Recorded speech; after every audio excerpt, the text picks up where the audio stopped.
ना कॉन्गो जो अफ्रीकी मुल्क है, रवांडा से इसकी लड़ाई चलती रहती है। बैटरी, वर्ल्ड कोबाल्ट, उस मिनरल्स का नाम है कोबाल्ट।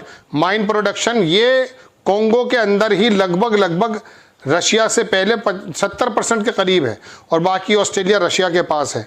ये फॉरेन मिनिस्टर जो ईरान के हैं अगारची, उनकी बातचीत शुरू हो चुकी है दोस्तों, तेहरान और उसके बीच में, और उन्होंने कहा कि हमने मॉस्को को और चीन को हर एक अपनी न्यूक्लियर की बात बताई है।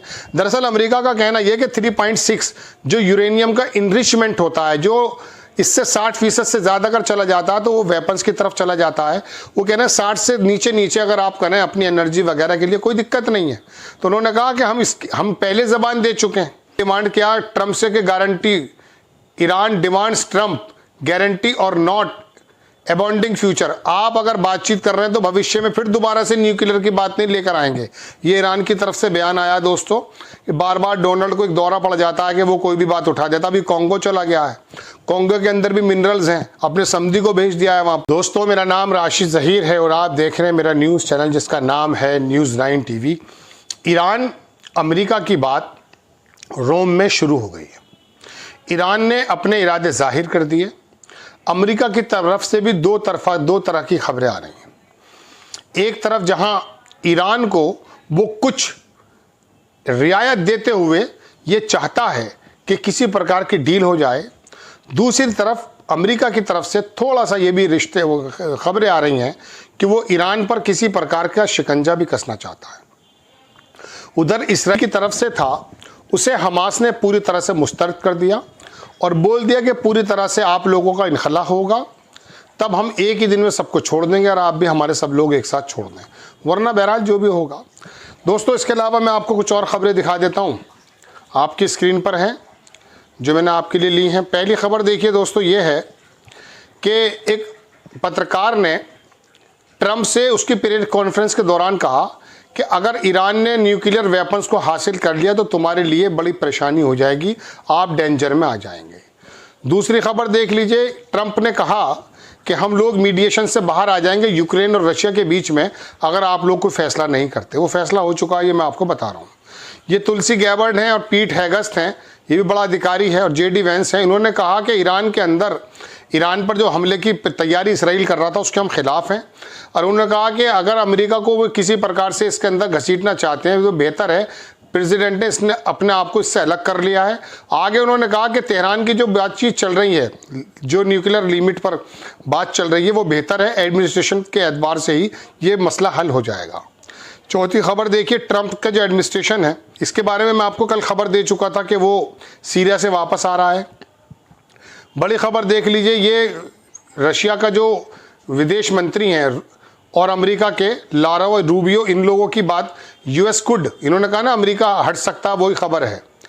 चाइना की बड़ी खबर, अभी गाजा की खबरें भी आएंगी, रुके रहिए, देखते रहिएगा। चाइना ने कंप्लीटली अपना स्टॉप कर दिया, जितनी भी वो खरीद रहा था तेल वगैरह अमेरिका से, और वो बल्कि कनाडा वगैरह से लेने लगा है। ट्रंप की तरफ से खबर है कि ट्रंप ने ऑफिशियली रिजेक्ट कर दिया इसराइल का प्लान, जो उसने कहा था कि किसी प्रकार से आप ईरान के जो न्यूक्लियर तंसीबात हैं उस पर आप हमला कर दें। न्यूयॉर्क टाइम्स की रिपोर्ट है जो मैं आपको दिखा रहा हूँ। अपेरेंटली इसके अलावा इसराइल ने कहा कि अमेरिका को एक प्लान करना चाहिए और उसको मिलिट्री मदद मिलनी चाहिए जिससे वो जो है उस पर हमला करे। इसी वजह से उसकी जो कैबिनेट है, ट्रंप की कैबिनेट, वो डिवाइडेड हो गई है। कुछ लोग अमेरिकन के सोल्जर्स की तरफ बात कर रहे हैं, कुछ मिडिल ईस्ट के ग्रेट रिस्क की बात कर रहे हैं। खबर देख ली, China is importing record amounts Canadian oil, Canada से वो खरीदने लगा। मैंने अभी आपसे कहा है, चाइना ने कहा कि दे आर ओपन, बातचीत का दरवाज़ा ठीक है बशर्ते आप इज्जत से अगर आप बात करते हैं। ट्रंप ने का प्लान जो है, जो उसने टैरिफ का वो मामला किया, वो अमेरिका के अंदर भी हंगामा मचा हुआ है दोस्तों। वहाँ का जो फेडरल बैंक है, जैसे हमारे यहाँ का रिजर्व बैंक होता है, उसका डायरेक्टर बोल रहा है मेरी कुछ समझ में नहीं आ रहा कि इसने ट्रंप ने कर क्या दिया है। बर्बादी के कगार पर है अमेरिका, ट्रिलियंस और ट्रिलियंस का घाटा हो चुका है। वो कह रहा है कि ये जो बंदा है ट्रंप, वो दरअसल टैरिफ लगा करके लोगों को ब्लैकमेल कर रहा है, उन कंट्रीज को जो चाइना से कारोबार कर रहे हैं, ये इसने कहा है।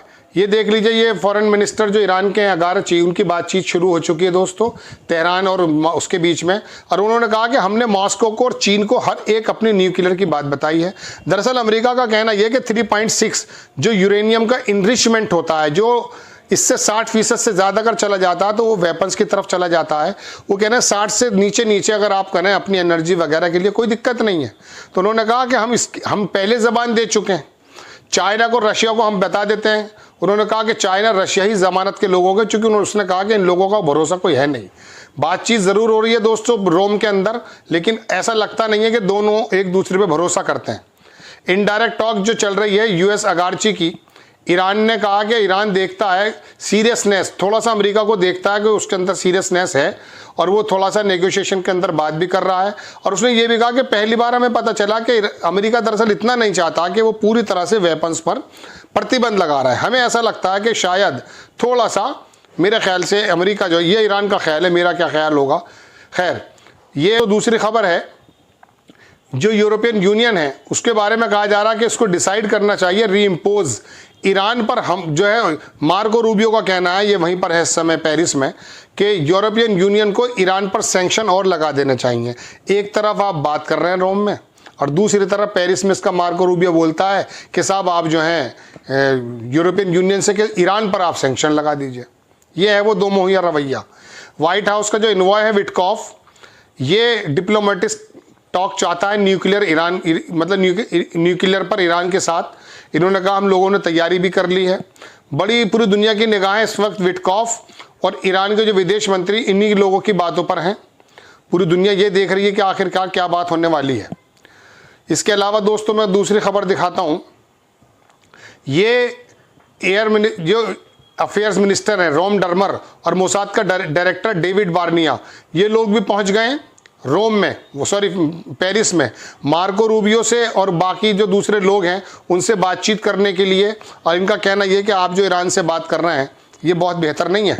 अलबत्ता गाज़ा पर भी बात चल रही है ईरान की। अभी जब वो बातचीत पूरी हो जाएगी मैं पूरा ब्यौरा आपको दूंगा।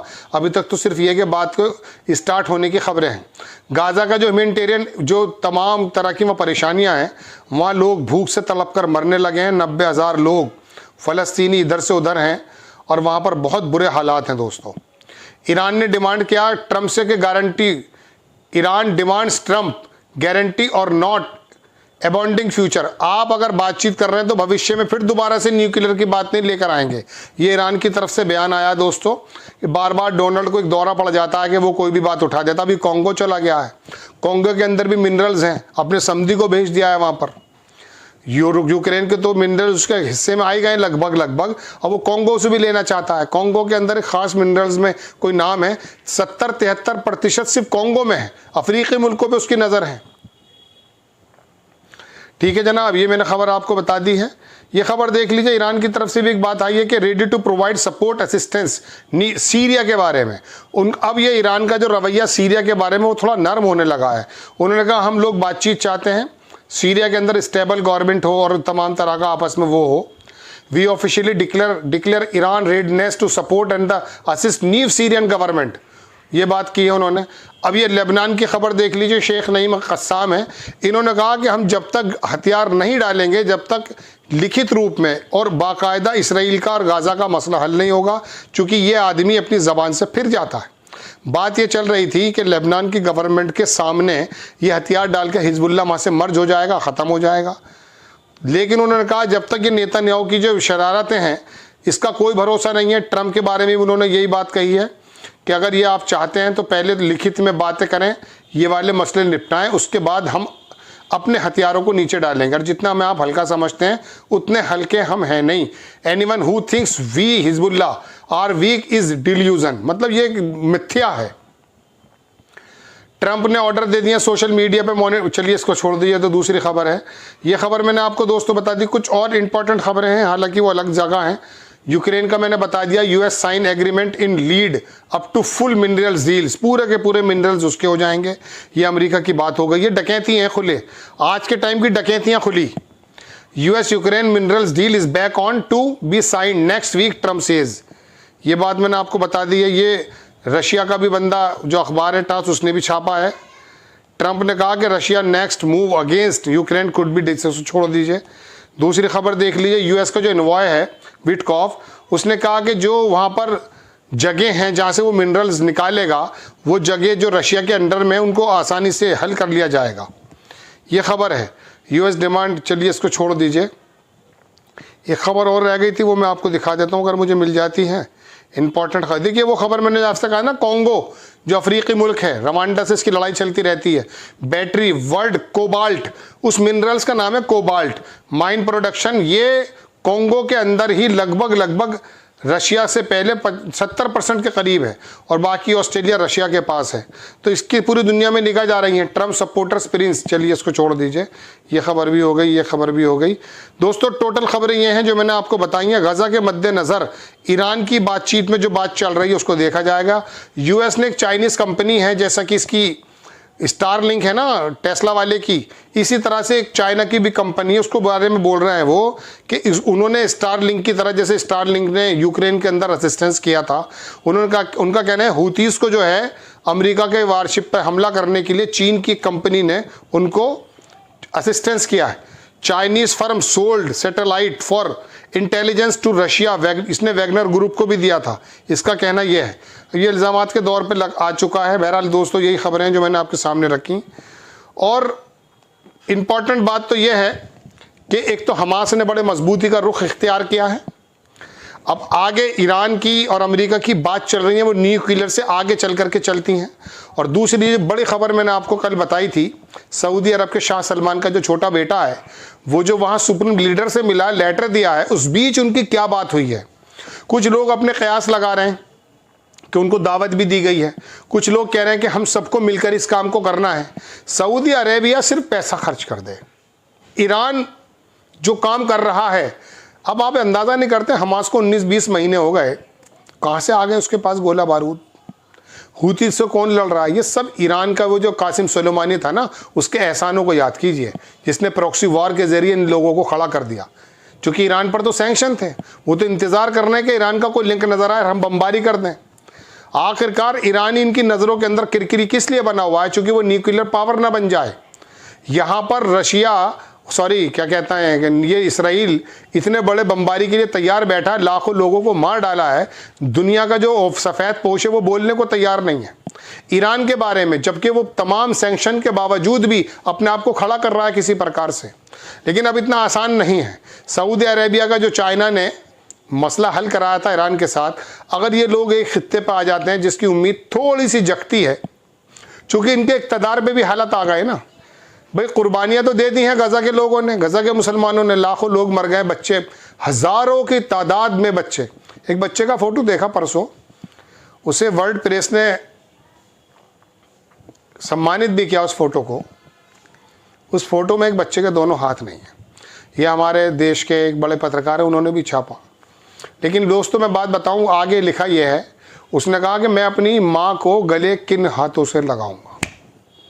बस इस लाइन से आप समझ लीजिए, मैं गज़ा की तमाम जुल्म सितम बता कर इतना अंदर से तकलीफ़ में हुआ हूँ कि मैं बहुत कोशिश करता हूँ कि गज़ा के जुल्मों को मैं उस तरह से अक्कासी ना कर पाऊँ, क्योंकि मेरे बस में वो शब्द नहीं है। बहुत से लोग ऐसे हैं या होंगे, इन लोगों को वीव्स का ज़रिया बनाने, लेकिन मेरे बस में ये काम नहीं है। उनके लिए दुआ की दरख्वास्त है आपसे। चैनल को सब्सक्राइब कीजिएगा, इंडिया टॉक न्यूज़ को ज़रूर कर लीजिएगा। इंशाअल्लाह हाजिर होता हूँ। जय हिंद।